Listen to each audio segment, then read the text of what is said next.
Motra e madhe në një moment ajo të korrigjon ty thua diçka gramatikisht jo korrekte, nuk e di, gjëra që edhe unë them nga shpejtësia. Dhe ti the, po, kjo studion për mjekësi, domethënë. Dhe e kishe si krenari këtë gjën, po ndërkohë ti vetë nuk e ke vazhduar shkollën e lartë. Po. Kjo i ka qenë zgjedhja jotja apo e ke në plan ç'a ndodh? Për pjesën e shkollës është zgjedhja ime.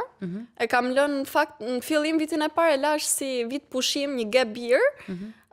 Por që e zgjat më shumë se një vit pushim, ndoshta më kapi dhe i Ratliku edhe nga TikToku, kam qenë goxha mirë pjesën e fitimeve, financave dhe kur atohesh nuk të shko mendja për të bërë shkollë, sepse sot ka edhe shumë njerëz pa shkollë ndoshta që janë dikushi, kanë arritur shumë, fitojnë shumë.